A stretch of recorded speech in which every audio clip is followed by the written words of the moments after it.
Okay, I'm going to try and make this as quick as possible while also giving as much detail as was helpful for me.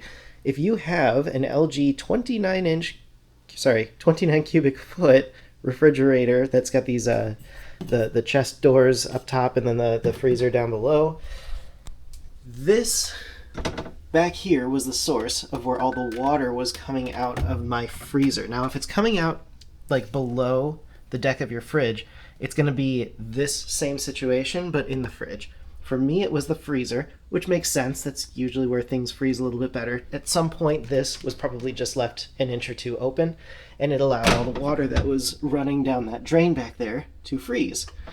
What I had to remove was this ice cube tray up here. There's just 2 screws, and they go in. This is from the top. They'll be towards the front of the door, right there and right there.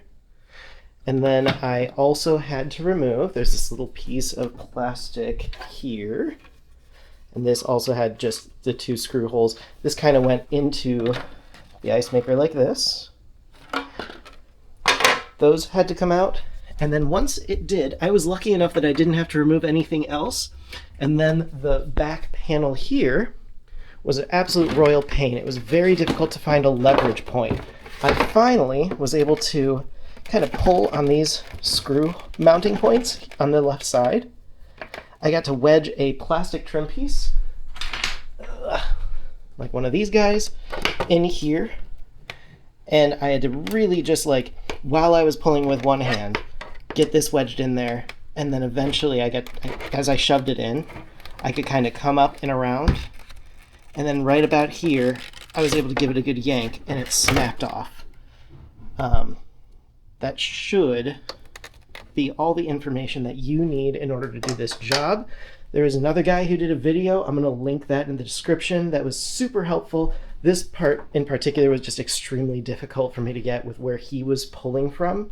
And if you have a similar challenge, this side right here is going to be your best bet. Once you've got all that out, obviously, you're going to find a big wedge of ice in there. And actually, let me see if I can... It was this guy right here, just kind of sitting in that tray, and it went down into this drain hole in the center. That still has ice in it.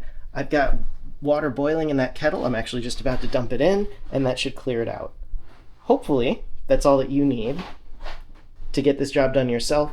I'm going to make sure that this video has the actual model number, just in case you are looking for the exact same model number to troubleshoot. I bought this from Costco in 2024. As of recording, it is June 2026. So if you have any questions, feel free to leave them in the comments.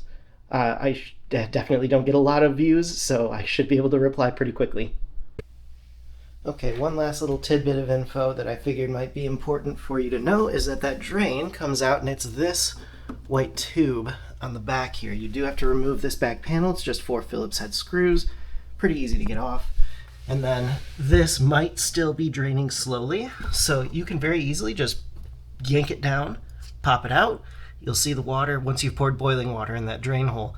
This should definitely start coming out. Be a little bit careful. Obviously, boiling water might hurt you, but it was lukewarm by the time I yanked it off. And then this is the other side here where the water would come out. You can actually see it's dribbling right now. And that was it. I jammed it all back together, and I think I can put this all back together, and I have a working freezer that doesn't drain water anymore. Hopefully you do too.